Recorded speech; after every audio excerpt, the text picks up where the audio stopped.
Buona domenica, amici, amiche, quinta domenica del tempo ordinario e siamo ancora fermi lì, un po' di domeniche che sostiamo nello stesso capitolo del Vangelo di Marco, precisamente il capitolo 1.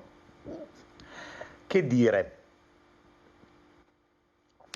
È un capitolo intensissimo, è una lunghissima giornata che sembra non finire mai, dove Gesù compie cose splendide, importantissime, e per la prima volta in questo brano noi vediamo all'opera, al centro della scena, non tanto la parola di Gesù. Finora, se ricordate, nelle domeniche precedenti noi abbiamo seguito il racconto di Marco che ci porta ad apprezzare il potere, l'autorità, exousia, dice il testo antico in lingua greca, no? Della parola di Gesù, la autorità straordinaria che ha Gesù con la sua parola e che è una autorità ben diversa da quella degli scribi. E con questa parola Gesù chiama i discepoli, comincia ad annunciare la presenza, l'imminenza, l'arrivo del regno di Dio, comincia a dire che il tempo è compiuto, poi entra in una sinagoga e quindi fa una predicazione più specifica e tutti lo ascoltano, tutti restano ammirati, poi comincia a guarire le persone dagli spiriti impuri e riesce con la forza della sua parola a sradicare questi spiriti maligni dal cuore delle persone. Tutto questo Gesù lo fa con la parola. Ora sentite cosa succede in un altro habitat, in un altro ambiente che è molto importante dal punto di vista simbolico nei Vangeli. Per la prima volta noi sentiamo parlare di una casa, Gesù entra in casa e questo ambiente ritornerà spesso. E non è casuale, perché dobbiamo immaginare che le prime comunità cristiane, quelle comunità che cominciano a scrivere i Vangeli, a redarre i Vangeli, sono comunità che sono nate in casa, si può dire, no? Perché la Chiesa comincia a partire dall'esperienza domestica della Chiesa domestica.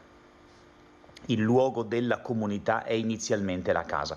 Cosa accade in casa? Uscito dalla sinagoga, subito andò nella casa di Simone e Andrea, in compagnia di Giacomo e Giovanni. La suocera di Simone era a letto con la febbre e subito gli parlarono di lei. Gesù non apre bocca e cosa succede?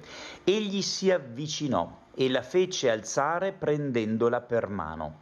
La febbre la lasciò ed ella li serviva. Qui dicevo che al centro della scena non c'è la parola di Gesù, ma c'è il suo corpo.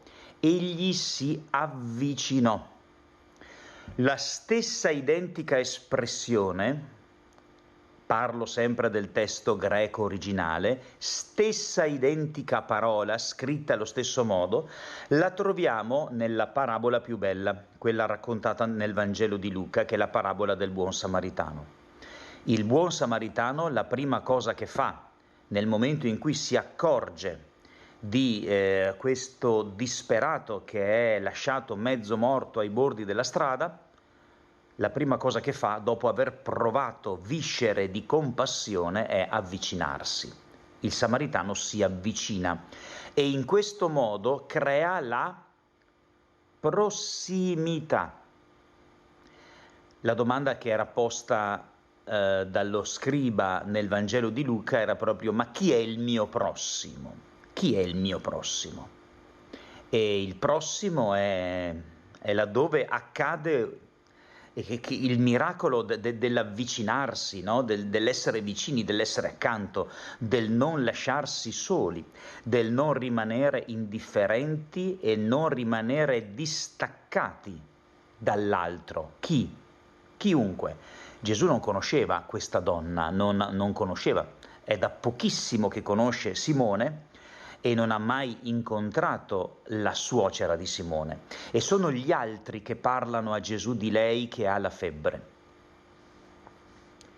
Eppure Gesù coglie questa occasione che la vita ti presenta per stabilire una prossimità, ma c'è di più. La fece alzare prendendola per mano. Gesù usa la forza non della parola, ma della mano, la solleva.